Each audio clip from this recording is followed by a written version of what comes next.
This KitchenAid has blades on it. Yeah, it's got 4 blades. 4? Or over here, that blender. This one. This one. Oh. See, well, that said KitchenAid Yeah. too. This one, yeah, so you can grind. Mm-hmm. You can grind with it. So sort of like a Vitamix. Yeah, and it doesn't come apart, but it's so easy to clean. You don't have to worry about, because it's only got 4 blades instead of like 6 or whatever. Yeah, okay.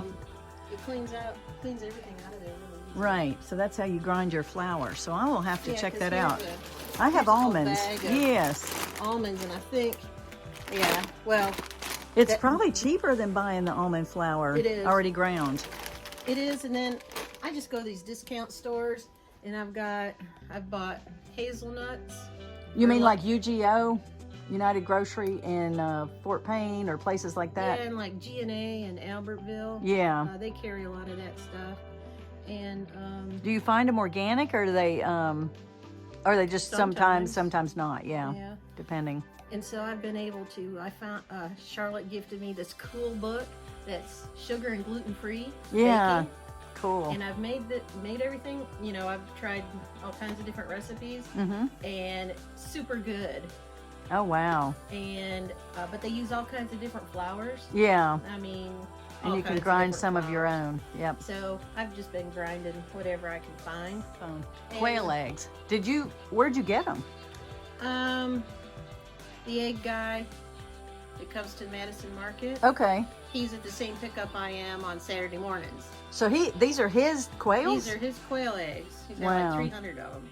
300 quail? Mhm. Whoa. And he does strictly organic. I mean, strictly. Yeah. organic. And he puts all kinds of other good stuff in there. Yep. But- So I know duck eggs have more omega-3s in them. Do quail eggs, or do you know? Yeah, I think they've got the most. Even more than duck eggs. Mhm. Cool. And he says, and he's been giving me these Yeah, so you don't have to buy them. because Do you know what he sells them for? $6. For one little tray? Mhm. Yeah. And he says it's really good for arthritis. The quail The eggs. quail eggs are. Yeah. And of course, he's been eating them for, I think, 3 years or something. Yeah. But he started getting arthritis. Mm-hmm. And there's a bunch of people he sells these to that have had the same thing. Yes, and the omegas are really good for your joints. Very good for joints. So the he omega says oils. He doesn't have any pain or anything at all, and he can move. And, Oh, that know. is so great. So I thought that might be of interest to you. Yes, that is. That's really good. Right. Unless it's really sensitive like that. Yeah. Otherwise, it just goes in. Okay. Doesn't seem to make much difference, really. So tell me again, what are the almond flour? We did duck eggs this time. How many eggs do you normally put in? 2 for each recipe, but I'm doing a 3 So you did 6 eggs. triple. Yeah. Okay. So these eggs are a little bit bigger than regular chicken eggs, so that may change it a little bit. Then you put melted butter, Mm-hmm. okay? And then sour cream or ricotta cheese. You didn't have ricotta, so you're doing that. And then how much of the other cheese? Are you doing Parmesan? I'm doing kind of Just a mix? It's all my odds and ends. Oh my gosh, I it's bet that's going to be so it's good. like Parmesan, Munster, then there's this Italian spiced mozzarella, Okay. and Do you know, what's the measurement? a cup. Of each cheese or all the cheeses together? 3 cups for this recipe. Okay, because you tripled it. Yeah. Okay. So Cool. All right. I'm going to have to try this. this is the best one I've seen. I mean, as far as being kind of like a real pizza crust. Yeah. Have you And tried several? I have. I do like the total cheese ones, but again, it's just cheese, Yeah. you know? Yep. And I'd like to have a little bit more, some kind of nutrition or fiber in there. Right. Yep. I wanted to ask you, why did you name your farm Whirlwind Farm? Well, one, when we were shown this property and really wanted it, we used to come visit it because we knew we couldn't afford it. So we just really liked the property, so we asked the guy who owned it if we could just visit. Yeah. So we did, and we camp out here every once in a while. And through every one of the seasons, over where the barn's gonna be, Mm-hmm. there was a little whirlwind that would come up in the same spot every time. So like during the summer, it was dust. Huh. And during the winter, it was fall, it was leaves. Yeah. During the winter, it was actually snow.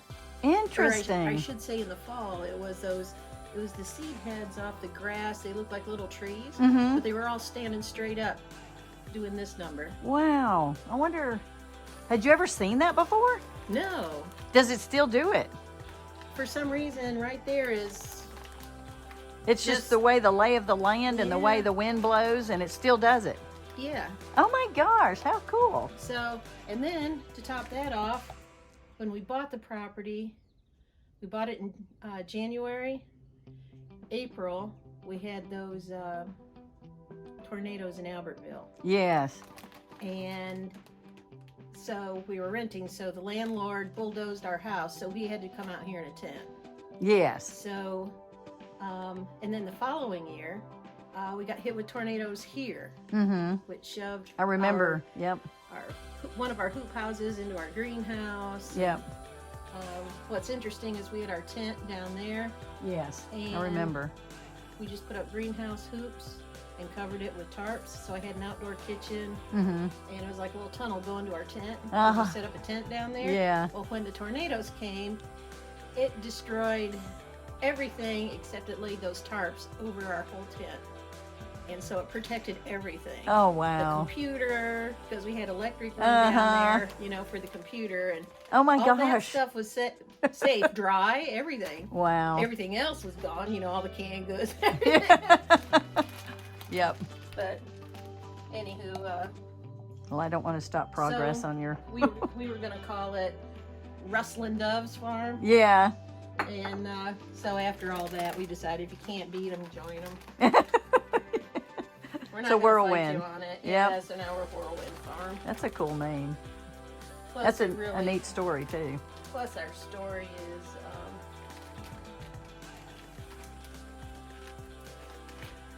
Whirlwind. Our logo is the Navajo sand painting of the whirling rainbow. Yeah. Whirlwind. Okay, that's one.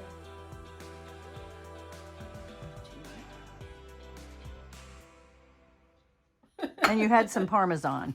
3. Yeah, I used that. Yeah, it's 1, 2, 3. Okay. It looks like So the 3. Parmesan was a little extra. Okay. I'm going to turn this off a little bit in the bowl. All right.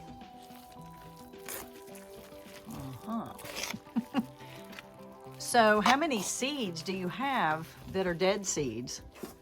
We don't know. Yeah. I mean, I could count them, but we call them dead if we've had them beyond 10 years, Yeah. or they're on the dead list. But that doesn't mean they actually are dead. Yeah. How many seeds do you have in the seed bank? Oh God, we have over 1,000 grow outs between me and Charlotte. Yeah. I know if we had a bet. She thought about 250. I thought about 350. I think I won that bet. Of how many you actually had? Yeah, that'd be seeds, varieties of seeds. Yes. But we've grown stuff out consecutively over different years. So, we have, I think, over 1,000 grow outs going on. Wow. And she's doing this too. Charlotte is. Yep. Yeah, really, it's basically me and her in the seed bank. And we try to get other people to grow seeds for us. But we don't have very good luck at that. Yeah. I guess you guys really know how to do it well. And, is it hard to do? To grow out seeds? Or to keep them from getting mixed with anything else? Yes, you just kind of really,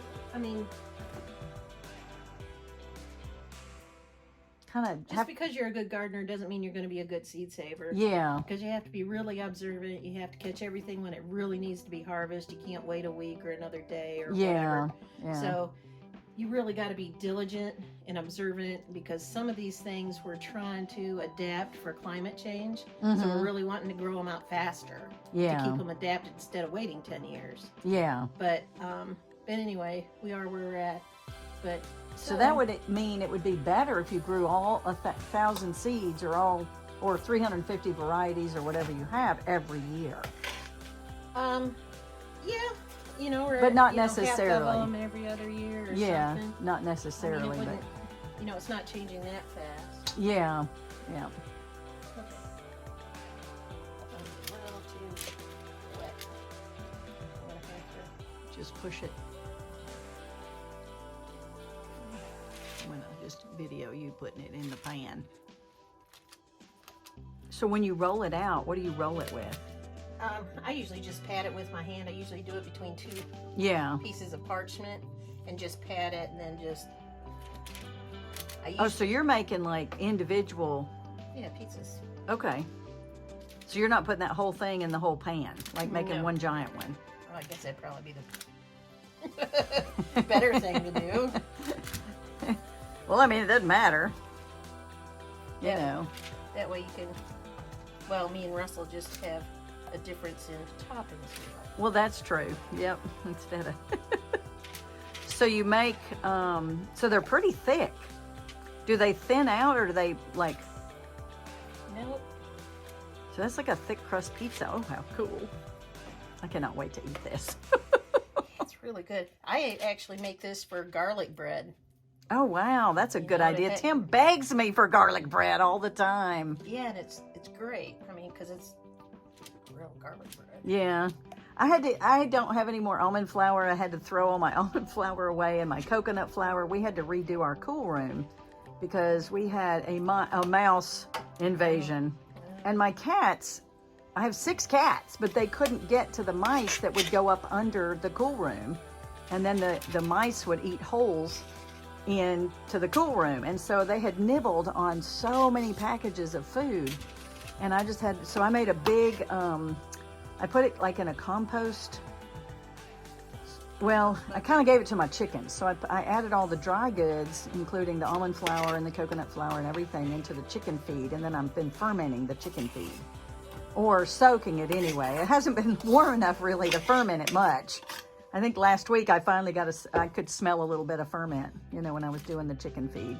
So so fermenting chicken. How do you ferment chicken feed? So it soaks it, it blows it up, you know, it starts to, it just makes it bigger, but they say you use 1/3, I mean, you use a lot less food. I think it's 1/3 or 1/2 less food to feed the chickens. So, now ours scavenge, and you know, we've got our ducks and chickens, they eat together. They love it. Oh my gosh, when I put that food out, I did a video on it. That was the video I sent in the email if you get a chance to watch it. It was about 17 minutes. But they love it. And as soon as I pour it on the ground, man, they go for it. So I pour it in a really skinny line so they don't poop on it, you know, and stomp all over it. And but they start eating it as soon as I pour it out. They're all waiting on me to come with the bucket. Right. So they really, really like it. So it's supposed to reduce the cost of feeding, and it's supposed to be more nutritious for them, for their gut and things like that. So I'm not really sure scientifically if that's correct. But I wouldn't know how it processed with your gizzard. Yeah, I mean, I mix a lot of stuff in. They say you can do your compost bucket in with it. So, you know, whatever we're composting, I'll put that in as well. I don't get to do that a lot. There's just 2 of us, and we don't really compost a huge amount with just 2 of us. But anyway, so I can throw some of those things in, and that's what we do. But so I have no almond flour, so I need to buy some more almond flour so I can make this recipe. I've been Waiting on it to come, and it's at, 400. oh, you can't Let's go to tell. 400. You just have to wait. It'll be. You put it on 400? Oh, okay. So it's going to 400. It's at 330 right now. Okay. And then you cook it for about 15 minutes, you said? Yeah, I wait until it kind of turns golden brown on the top. Okay. And just look at it. Okay. Yeah. All right. Now we're putting a good sauce on, and look how pretty they look. This is tomato pesto. Okay.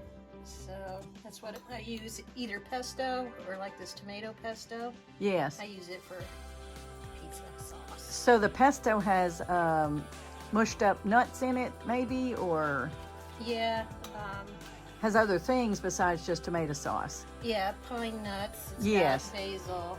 Okay. It's just a pesto with the base is tomato. So you have all the other things, the olive oil, the pine nuts, the basil in here. It's just in a tomato base. So those are our 3 pizzas. Oh my God, that's huge. If I have to eat one whole pizza. Yeah, you have to. So now you're putting a little bit of onion. Okay. And you did not cook those onions, right? No. Ahead of time. I did not. Okay.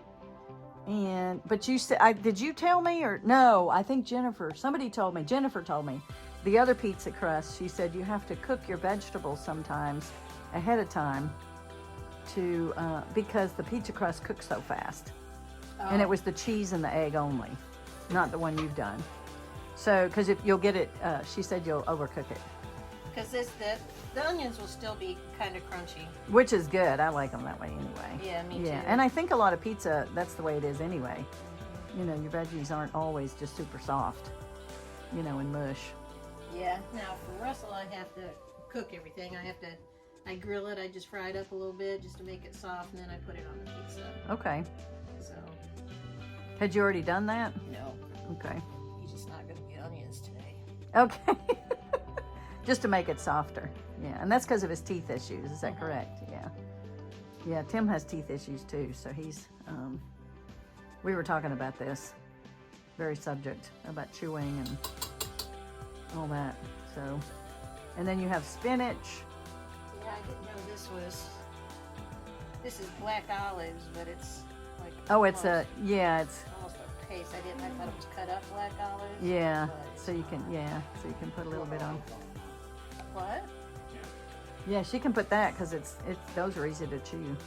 So you could have put that on top of the pesto if you'd known. Yeah. Yeah, and mixed it in that way, but you didn't know. Okay, and that's in a little can. Okay. This may be really, really good. And then you have some tomatoes, and did you decide on the avocado or not? I don't think it's good. Ripe enough or something? Too ripe. Too ripe, okay. And then, all right, and then you put it back in the oven. And then some spinach, and then cheese, and put it back in the oven for... Okay, and then cheese on top, yeah. Cool. All right. So how long does it take for you to get to Collinsville from here? 20 minutes? 15, 20? Yeah. Okay, good. I said half an hour, so I should be good then. I should be all right. Yeah, it's only... Because I have... only 8 miles away. Okay, it seems further. I know. All these little places are kind of far apart. All right, let me stop our video. Get you doing some spinach and... Did you put bell peppers on there? The roasted red peppers. Roasted red peppers, okay. I saw a lot of red. This is going to be so pretty. Tomatoes. Yeah, I knew you had tomatoes. And then now you're putting the spinach, and then you'll put the cheese on. So now we're putting cheese on. Oh my God. I can. There's the final product. Oh, look, and it's crunchy. I hear it. And there's one over there on the plate. And we're about to put this in our mouths. Cut it up in quarters. Yeah, so it's a little bit smaller. All right. Oh my gosh, I can't wait to eat it. I'm so excited. Ooh! All right.